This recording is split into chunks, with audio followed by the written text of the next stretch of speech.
Welcome to Acharya English. Get ready to master English with quick notes and easy explanations. Unit 1 Prose The Lighthouse. Rajiv and his father Madhav were very happy that day. Rajiv was especially thrilled because his father would take him out on a visit to the lighthouse. They started out in the evening by 5 pm and reached the shore by 6 pm. Madhav pointed out to the lighthouse in the distance. It was a tall, strong building in the shape of a tower with powerful lights at the top. Rajiv ಮತ್ತು ಅವನ ತಂದೆ ಆ ದಿನ ತುಂಬಾ ಸಂತೋಷವಾಗಿದ್ದರು. ಯಾಕಂದರೆ ರಾಜೀವನ್ನು Madhav light ಹೌಸನ್ನು ತೋರಿಸ್ಲಿಕ್ಕೆ visit ಮಾಡೋದಕ್ಕೆ ಕರ್ಕೊಂಡು ಹೋಗ್ತಾ ಇದ್ರು. ಅವರು ಸಂಜೆ 5 ಗಂಟೆಗೆ ಹೊರಟು ಲೈಟ್ ಹೌಸನ್ನು 6 ಗಂಟೆಗೆ ರೀಚ್ ಆದರು.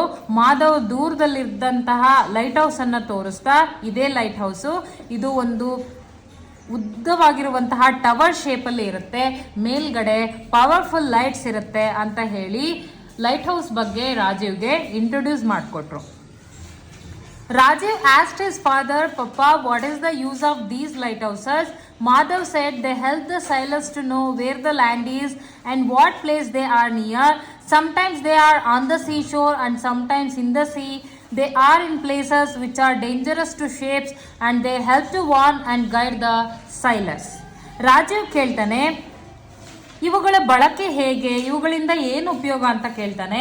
ಆಗ ಲೈಟ್ ಹೌಸಸ್ ನಮಗೆ ದಾರಿಯನ್ನು ತೋರಿಸೋದಕ್ಕೆ ಸಹಾಯ ಮಾಡ್ತವೆ, ಎಲ್ಲಿ ಲ್ಯಾಂಡ್ ಇದೆ ಅನ್ನೋದನ್ನು ತೋರಿಸುತ್ತವೆ, ಅಥವಾ ಡೇಂಜರಸ್ ರಾಕ್ಸ್ ಎಲ್ಲಿದೆ ಅದನ್ನು ನಮಗೆ ಗೊತ್ತಾಗೋದಕ್ಕೆ ಸಹಾಯ ಮಾಡುತ್ತವೆ.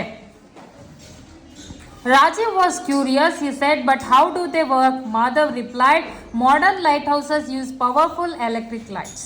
ಹಾಗಾದರೆ ಅವು ಯಾವ ರೀತಿ ವರ್ಕ್ ಮಾಡುತ್ತವೆ? ಅವುಗಳು ಮಾಡರ್ನ್ ಪವರ್ಫುಲ್ ಎಲೆಕ್ಟ್ರಿಕ್ ಲೈಟ್ಸನ್ನು ಯೂಸ್ ಮಾಡಿಕೊಂಡು ನಾವಿಕರಿಗೆ ಸಹಾಯ ಮಾಡುತ್ತವೆ. Rajeev asked, but what about those days when there was no electricity? Madhav laughed, you are a clever boy my son. In olden days wood fires would be lit in high places on the shore. Later a large number of candles were used with glass around them to keep out of the wind. Rajeev ಕೇಳ್ತಾನೆ, ಹಾಗಾದರೆ ಹಿಂದಿನ ದಿನಗಳಲ್ಲಿ ವಿದ್ಯುತ್ತೇ ಇರ್ತಾ ಇರಲಿಲ್ಲ, electricity ಇರ್ತಿರ್ಲಿಲ್ಲ, ಆಗ light ಹೌಸಸ್ಸನ್ನು ಹೇಗೆ work ಆಗ್ತಾ ಇತ್ತು, ಲೈಟ್ ಹೌಸ್ ಹೇಗೆ ವರ್ಕ್ ಆಗ್ತಾ ಇತ್ತು ಅಂತ ಕೇಳಿದಾಗ ಮಾಧವ್ ನಗ್ತಾರೆ, ನೀನು ಬುದ್ಧಿವಂತ ಹುಡುಗ. ಹಿಂದಿನ ದಿನಗಳಲ್ಲಿ ದೊಡ್ಡ ದೊಡ್ಡ ಸೌದೆಗಳನ್ನು ಅಥವಾ ಮರದ ತುಂಡುಗಳನ್ನು ಬಳಸಿ ಬೆಂಕಿಯನ್ನು ಹಚ್ಚಿ ಅದರ ಮುಖಾಂತರ ಲೈಟ್ ಹೌಸನ್ನು ಯೂಸ್ ಮಾಡ್ತಾಯಿದ್ರು. ತದನಂತರ ದೊಡ್ಡ ದೊಡ್ಡ ಕ್ಯಾಂಡಲ್ಗಳನ್ನು ಯೂಸ್ ಮಾಡ್ತಿದ್ರು, ಅದರ ಸುತ್ತ ಗ್ಲಾಸನ್ನು ಇಡ್ತಾ ಇದ್ರು. ಈ ರೀತಿಯಾಗಿ ಲೈಟ್ ಹೌಸಸ್ ವರ್ಕ್ ಆಗ್ತಾ ಇತ್ತು. You know Rajeev, in those days before lighthouses were built, sailors who got lost in the sea had no way of getting back to land. They also had the danger of dashing against high rocks in the darkness in the sea or being unable to see which was a safe place to land. These lighthouses guided them to safety.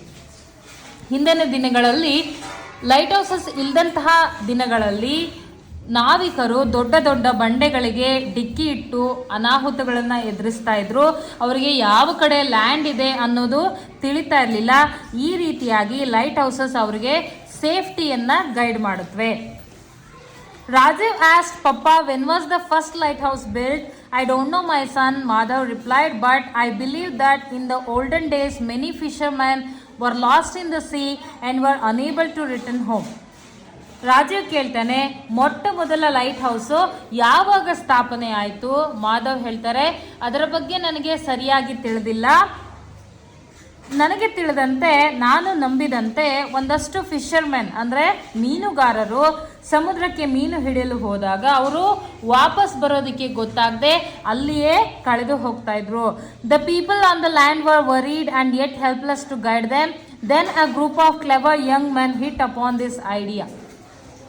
ಮೀನುಗಾರರು ಹೋದಂಥವರು ಅಲ್ಲೇ ಕಳೆದೋಗ್ತಾ ಇದ್ರು. ಲ್ಯಾಂಡ್ನಲ್ಲಿ ಇದ್ದಂತಹ ಮತ್ತಷ್ಟು ಜನರು ಅವ್ರ ಬಗ್ಗೆ ಚಿಂತೆಗೊಳಗಾಗ್ತಿದ್ರು. ಆಗ ಒಂದಷ್ಟು ಬುದ್ಧಿವಂತ ಹುಡುಗರ ಗುಂಪು ಈ ಒಂದು ಐಡಿಯಾವನ್ನು ಕಾರ್ಯಗತಗೊಳಿಸಲಿಕ್ಕೆ ಶುರು ಮಾಡ್ತು. They collected few huge logs and lots of dry branches and set fire to them. ಅವರು ಒಂದಷ್ಟು ಮರದ ತುಂಡುಗಳು, ಒಣಗಿದ್ದಂತಹ ರೆಂಬೆ ಕೊಂಬೆಗಳನ್ನು ಕಲೆ ಹಾಕಿ ಅವುಗಳಿಗೆ ಬೆಂಕಿ ಹಚ್ಚಿ ಆ ಮುಖಾಂತರ ಮೀನುಗಾರರಿಗೆ ಗೈಡ್ ಮಾಡೋದಕ್ಕೆ ಸಹಾಯ ಮಾಡಿದ್ರು. They were laughed by elders but they continue to keep the fire burning. In the early hours of next morning the fishermen sailed home.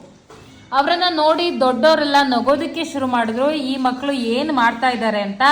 ಆದರೆ ಮರುದಿನ ಬೆಳಗಿನ ಜಾವ ಮೀನುಗಾರರು ಮೀನು ಹಿಡಿಯಲಿಕ್ಕೆ ಹೋದಂಥವರು ತಿರುಗಿ ವಾಪಸ್ ಮನೆಗೆ ಸೇಫ್ ಆಗಿ ಬಂದಿದ್ರು. They said that they had been guided from the land and saved only because of the light off this fire which they had seen from a distance. ನಾವು ಅಲ್ಲಿ ದೂರದಲ್ಲಿ ಕಾಣ್ತಿದ್ದಂತಹ ಲೈಟ್ ಅಥವಾ ಆ ಬೆಂಕಿಯನ್ನು ನೋಡಿಯೇ ನಾವು ಸೇಫ್ ಆಗಿ ರೀಚ್ ಆಗೋದಕ್ಕೆ ಸಾಧ್ಯ ಆಯಿತು ಅಂತ ಆ ಫಿಶರ್ಮ್ಯಾನ್ ಹೇಳ್ತಾರೆ. Rajeev exclaim how clever of the humans. ಅವರು ಎಷ್ಟು ಬುದ್ಧಿವಂತ ಹುಡುಗರು ಅಂತ ಹೇಳಿ ರಾಜೀವ್ ಆಶ್ಚರ್ಯ ಪಡ್ತಾನೆ.